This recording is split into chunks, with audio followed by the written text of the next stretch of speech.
Assalomu alaykum hurmatli bog'bonlar, hurmatli tomorqa egalari, hurmatli havaskor bog'bonlar.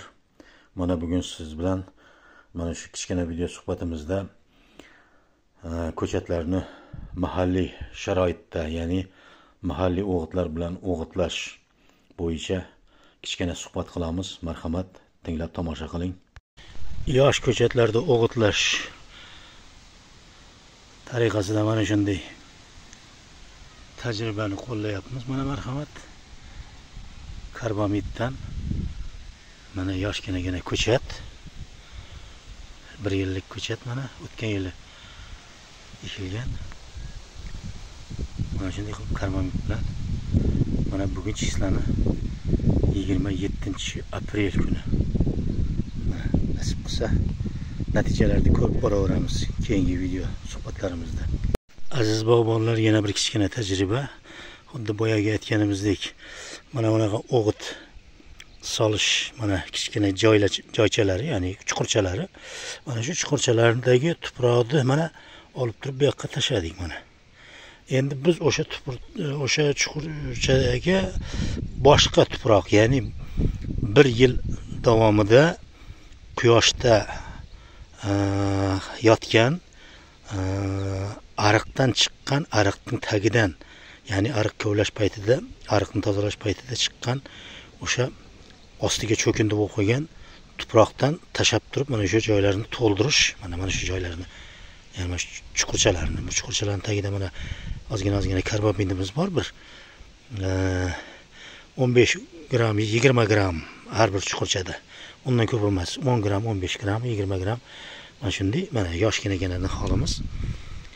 O'tgan yili ekilgan, endi yaxshi rivoj bo'lmay qolgan. Mana bu yil nasib qilsa harakati bor. Endi shuni mana shu chuqurchalarga boyaga aytganimdek o'sha tuproqdan to'ldiramiz. Mana hozir ko'rasizlar shuni. Mana o'sha aytgan mana u ariqning tagidan olingan, ya'ni ariqni qazib olinganda tashlangan bu yerga o'tgan yilgi 1 yil o'tgan, mana bu yil mana aprel oyida mana shu kesak, endi bu deyotganda quyoshda qaqrab, ya'ni quyosh nuri yordamida tuproq tarkibidagi o'simlikka zarur bo'lgan elementlar, azot, fosfor, kaliy va boshqa mikroelementlar mana shu quyosh nuri natijasida mana shu kesaklarda o'ziga xos o'simlikni qabul qilishga moslashgan holatga kelar ekan degan bitta nazariya bor. Mana shuni biz e'tiborga olgan holda mana shu kesakni olib borib boyagi chuqurchalarimizga solamiz, nasib qilsa. Ko'rasizlar mana.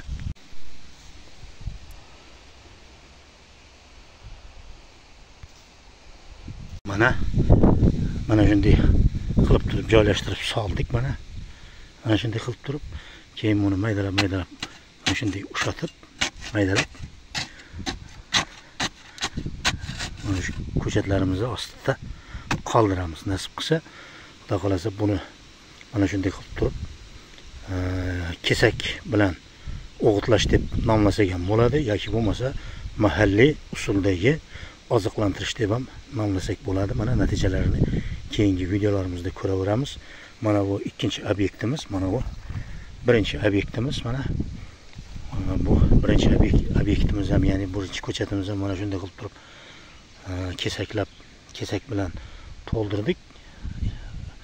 Natijasini xudo xolasa siz bilan ko'raveramiz. Mana bu ikkinchisi, xudo xolasa mana. Nasib qilsa keyingi videolarimizda natijalarini birgalikda ko'rib, kuzatib, xulosa qilib boraveramiz. Mana biz yana oziqlantirish masalasida boyagi kesak bilan to'ldirilgan ko'chatlarimizni tagiga mana bunaqa molni yangi go'ngidan bo'lgan, go'ng shaltog'idan bo'lgan, tezagidan bo'lgan sharbat deymizda, endi go'ng shaltog'i deb aytilsa ham bo'ladi. Mana shuni suvda aralashtirib, ozmoz mana shu nimamizga quyib oziqlantiramiz. Mana marhamat, hozir ko'rasizlar.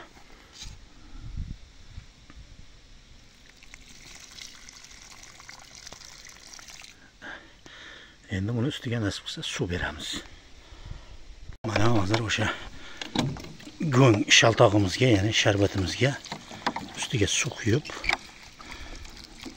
shunaqa suv bilan sug'orishni ham amalga oshiramiz. Mana.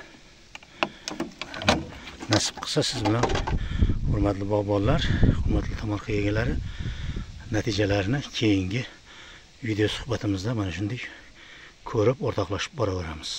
Salomat bo'linglar. Bog' eking, yaxshidan bog' qolur.